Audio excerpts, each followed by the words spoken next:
안녕하십니까. 인문학연구소 인현입니다. 이번 시간에는 라이벌 대 라이벌 21번째 전국시대의 용과 호랑이 다케다 신겐과 우에스기 겐신에 대한 이야기를 해보려고 합니다. 21번째 전란의 시대를 호령했던 용과 호랑이의 대결. 1. 전국 통일의 문을 연 다케다 신겐. 다케다 가문이 자리 잡은 카이와 시나노 지방은 산이 많아서 농업도 불리하고 바다도 없어서 교역하기에도 좋지 않은 곳이었습니다. 그러나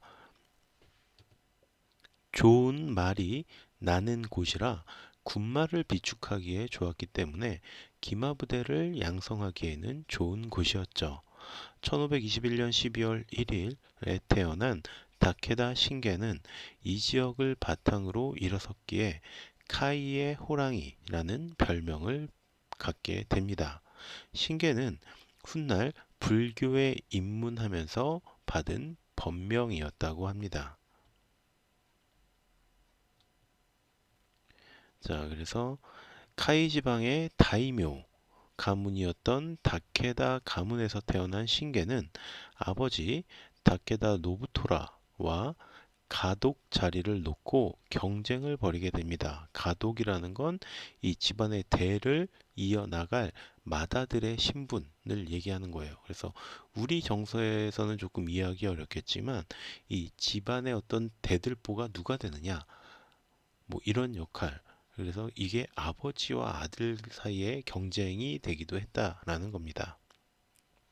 이때 잠시 아버지가 외부로 자리를 비운 틈을 타서 무혈 쿠데타를 벌였고 그로 인해서 젊은 나이에 다이묘의 자리에 앉게 됩니다. 이후 신게는 카이와 시나노 지역의 다른 군소 다이묘들을 정리하면서 스와 가문, 운노 가문 등을 정리하고 자신의 세력을 강화하기 시작했죠. 물론 항상 승리만 했던 것은 아니고 북시나노 지역의 호족인 무라카미 요시키오에게 우에다하라 전투에서는 대패를 당하기도 합니다. 하지만 신게는 포기하지 않고 끝까지 요시키오의 땅을 공격했고 결국 1553년에 요시키오는 성을 넘기고 달아나서 우에스키 겐신에게 몸을 의탁하는 처지가 됩니다. 그리고 이때부터 신겐과 겐신의 대립이 시작이 되는데 우에스키 겐신과 카와나카지마 지역을 두고 5차례의 전투를 벌이게 되었죠. 이 5번의 전투가 모두 치열하게 전개되었던 것은 아니지만 네 번째 전투였던 하치만바라 전투만큼은 쌍방의 생사를 걸고 크게 맞부딪혀서 서로 괴멸적인 피해를 입기도 했습니다. 그러나 이처럼 수많은 피를 흘린 끝에 결국 목표했던 카와나카지마 지역을 차지하는 데는 성공을 하죠.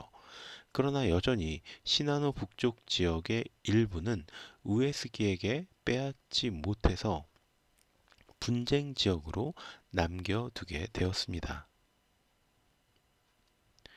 그리고 이런 상태에서 신게는 최악의 선택을 하고야 말죠. 오랜 시간 동안 혼인동맹으로 선을 잡고 있었던 이마가와 가문이 오다 가문의 노부나가에게 패퇴해서 궁지에 몰리게 되자 이마가와 가문의 제10대 당주였던 이마가와 우지자네를 공격해서 남쪽 바다에 인접한 수루가를 차지합니다. 이처럼 동맹을 하루아침에 배반하는 모습에 당시 또 다른 동맹이었던 간토의 호조 가문 역시 다케다 가문과의 동맹을 파기하는 결과를 가져왔죠. 물론 내륙국의 한계를 지니고 있었던 다케다 가문에게 바다에 접한 대지를 차지한다는 것은 굉장히 중요한 일이었어요. 특히 소금을 구하지 못해서 힘들어했을 때 라이벌인 겐신이 소금을 공급해 주었던 치욕스러운 사건도 있었기 때문에 바다에 접한 대지에 대한 이 갈망은 이해할 수는 있었지만 이 사건을 통해서 그는 자신과 동맹을 맺은 두 가문과 제대로 척을 지게 되었던 것입니다. 2. 에치고의 용 우에스키 겐신. 다케다 신겐 호조 우지야스 오다 노부가나.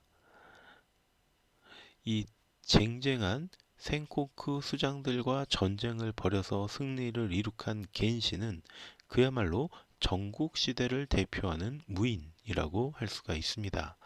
겐신의 본래 이름은 나가오 가케토라인데 우에스키 가문의 양자로 들어가면서 우에스키 마사토라라는 이름을 사용하다가 죽기 몇 년 전에 겐신이라는 변명을 받게 됩니다. 겐신은 가문에서 늦둥이로 태어났는데 이미 20살 차이가 나는 형이 존재했었기 때문에 가문의 후계자가 될 가능성은 거의 없었고 바로 절에 보내져서 그곳에서 자라났다고 합니다. 이때 절에서 시, 서화, 유학, 예절 등 다양한 학문을 배워서 당시에는 드문 인문학적 소양을 지닌 무사가 될 수 있었죠.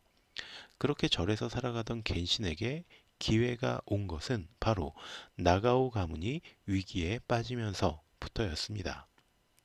나가오 가문을 책임지고 있던 형 하루카케는 쿠로타키 성주 쿠로다 히데타다의 반란으로 본거지인 카스가야마 성까지 공격을 당했고 두 명의 동생을 잃게 됩니다. 그는 결국 절에 있었던 막내 동생 겐신을 환속시켜서 반란의 진압을 막히게 되죠. 절에서 고된 수행 덕분이었는지 겐신은 곧장 이 반란을 진압할 수 있었고 강력한 지도자를 원하던 일부 가신들의 주장에 의해서 짧은 내분 끝에 이 큰형을 밀어내고 당주의 자리에 앉게 됐습니다. 그리고 얼마 후에 간토 지방에서 가장 강력한 힘을 지닌 후호조시 가문의 가문이 우에스키 가문을 공격하자 우에스키 가문의 당주였던 우에스키 노리마사는 에치고로 달아나 겐신에게 피신을 하게 됩니다.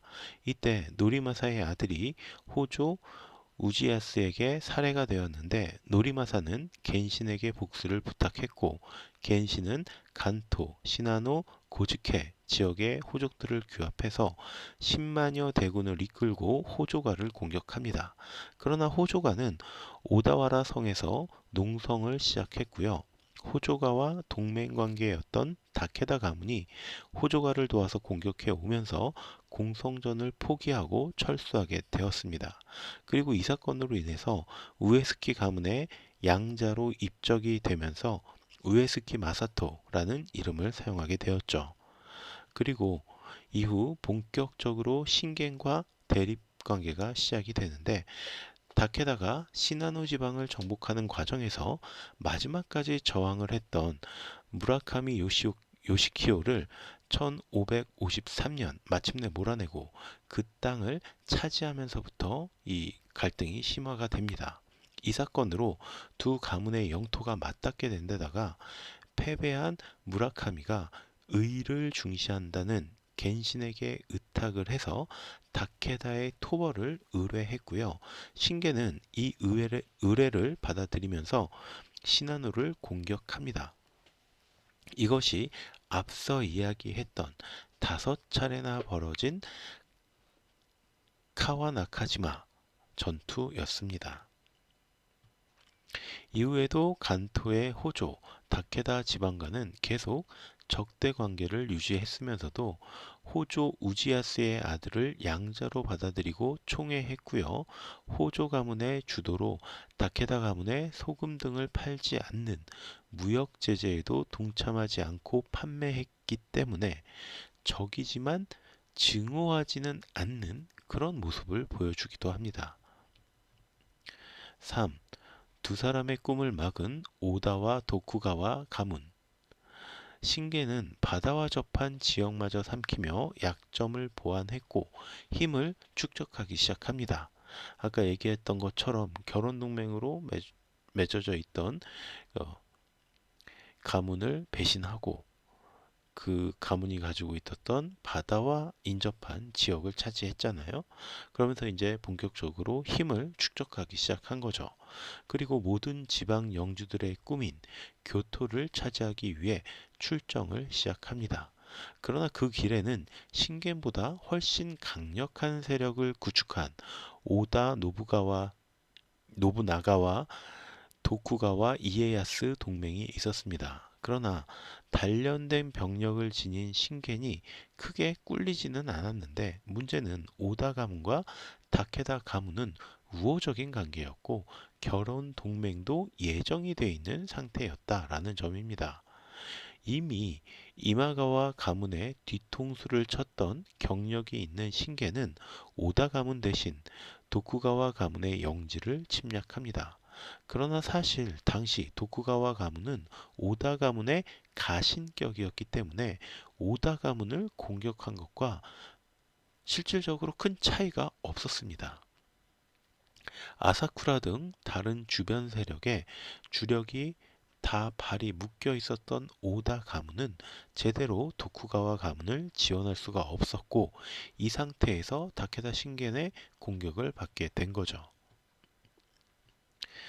강력한 병력들을 지닌 다케다 가문은 1572년 음력 10월 3일 다른 세력들과 전쟁이 한창이었던 오다 도쿠가와 가문의 허점을 공략했고 10일 만에 다다라이성, 아마카타성, 이치노야성, 이이다성, 가쿠아성, 무사카성 등을 접수해 버리게 됩니다.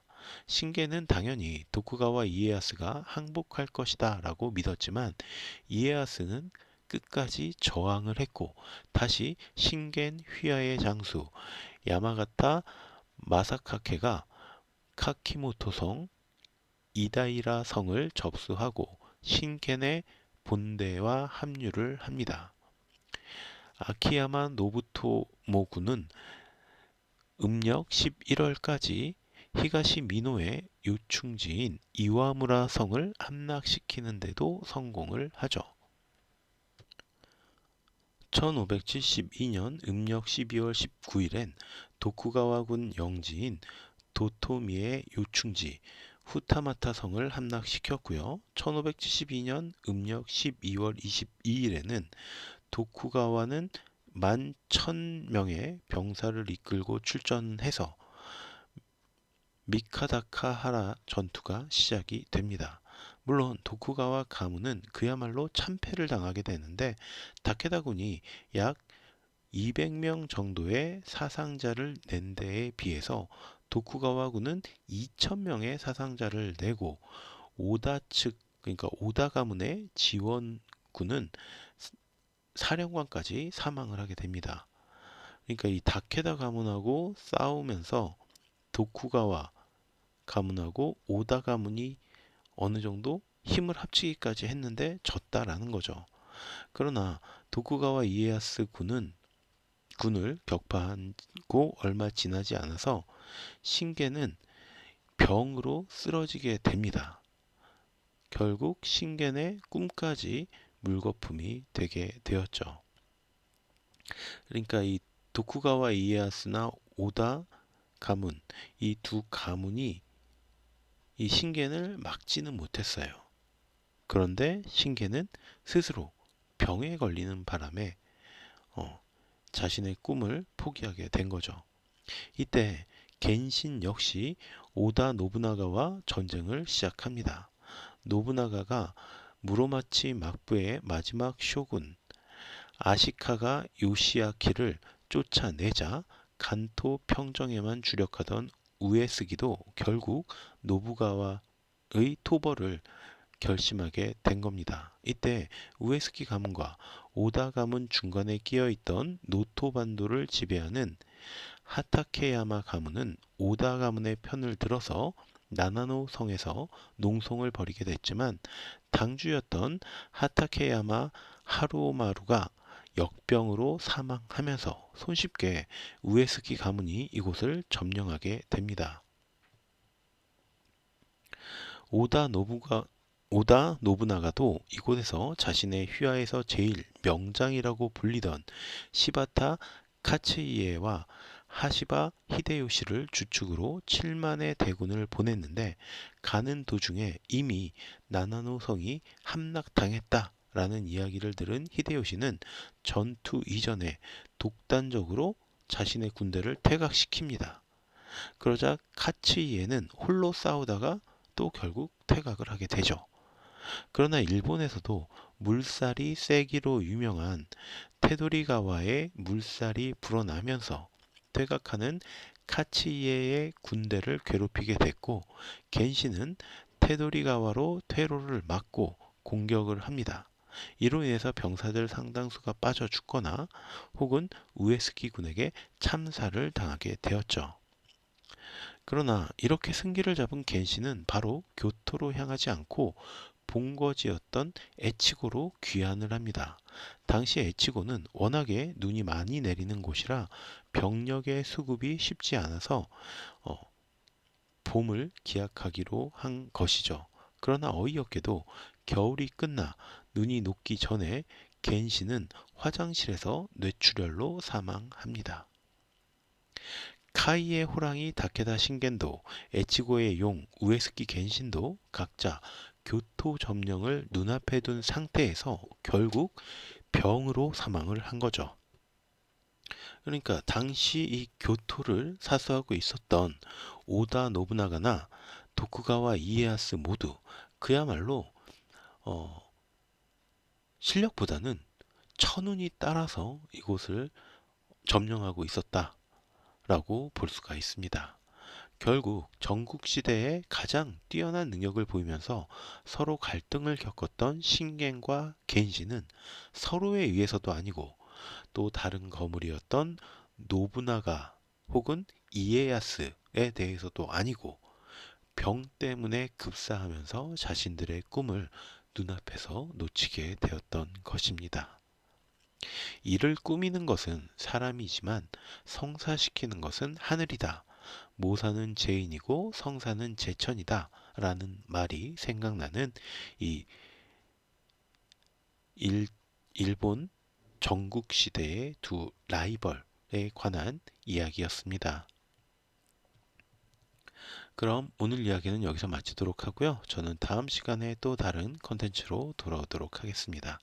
오늘 제가 들려드린 이야기가 여러분의 흥미와 호기심을 조금이라도 만족시켜 드렸다면 구독과 좋아요 또 부탁드리겠습니다. 감사합니다.